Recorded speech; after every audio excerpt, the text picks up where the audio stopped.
और पूरे देश ने कहा कि भाजपा को बंगाल जीतने से कोई नहीं रोक सकता है। अमित शाह चिल्लाकर बोले कि हमको 200 सीट आएगा। दीदी के टीएमसी के अपने लोग, आधे से ज्यादा टीएमसी का लोग भाग गया डर के मारे भाजपा में।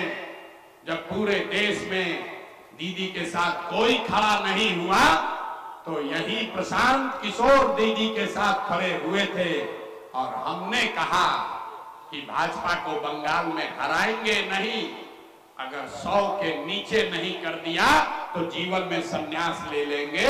मेरे भाई, भाजपा को बंगाल में आया 77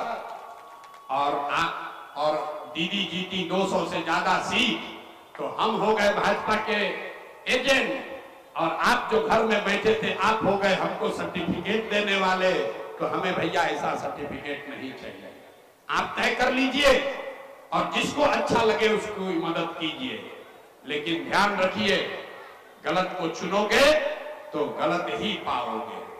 और अपने बच्चों की चिंता आप नहीं करोगे तो दूसरा कोई चिंता नहीं करेगा। जनसुराज और दूसरे राजनीतिक दल में एक ही फर्क है, वो लोग कह रहे हैं कि भाजपा से डरो और हमारी मदद करो। जनसुराज ये कह रहा है कि अल्लाह से डरो और हक के साथ खड़ा हो जाओ। आपको तय करना है मेरे भाई कि आपको भाजपा से डरना है कि अल्लाह से डरना है। अल्लाह से डरना है तो हक के साथ खड़े होइए, उन बातिलों के साथ मत खड़े होइए जिन्होंने आपके बच्चों की ये दुर्दशा की है। और अगर खड़े होइएगा तो अपनी स्थिति के जिम्मेवार आप स्वयं होइएगा, उसके लिए कोई दोषी नहीं है। आप तो खुद कहते हैं कि हम लोग अल्लाह को छोड़कर किसी से नहीं डरते हैं, कहने के लिए कह रहे हैं कि अल्लाह को छोड़कर किसी से नहीं डरते हैं। अब कोई भाजपा का नाम ले ले तो आप बातिलों के साथ भी खड़ा होने को तैयार हैं।